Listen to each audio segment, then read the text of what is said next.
My question concerns staffing. I'm very happy with the improvements in service Delta is making. My concern is, how do we give such great service without any increase in staffing? Our new business elite service is the way we used to do it. However, with more passengers and less flight attendants, our new food for sale and increase in first class service with no subsequent increase in staffing is ridiculous. Can AFA negotiate better staffing? Marianne? Boy, I think I'd have to, we can basically negotiate anything in our contracts that we choose to as Delta flight attendants. So I agree wholeheartedly that having this type of a workload with less staffing is really, it's going to make our jobs really, really difficult. And of course, we all want to do the best job for our customers that we can. It would just seem to me that the logical thing is to provide good service to our customers. We would get another person on the plane.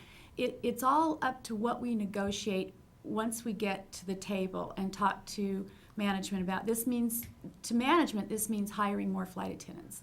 And I don't know if that's high on their priority list, but it would mean in negotiations, it would mean that we actually look at the numbers of flight attendants we have and see if they're sufficient for what we need. And maybe management would make that decision one way or the other, but whatever we decide as a group, that's what we get in our contract. That's right, Marianne. And staffing is an issue across the industry.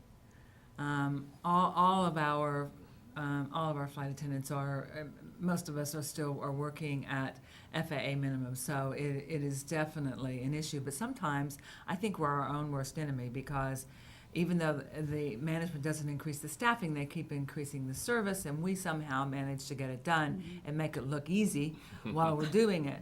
But Marianne's right. We certainly can negotiate and put staffing guidelines based on service levels in the contract, if that's a priority for the Delta flight attendants. And Pat, I think the other thing, and again, I'm trying to remember to kind of spell out things that flight attendants that haven't been in a union may not realize that the union does. The other thing that we do at virtually all of our carriers is we have a very active scheduling committee that works hand in hand with the company every month on building the schedules, and it's an opportunity.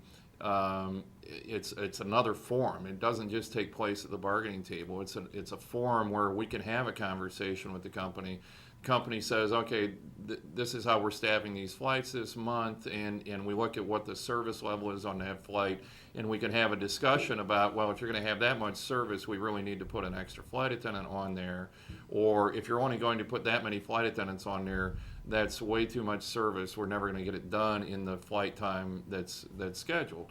So it becomes, we're integrated into the entire process once there's a union in place, and those kind of conversations happen every month at every AFA carrier, and they would happen at Delta as well.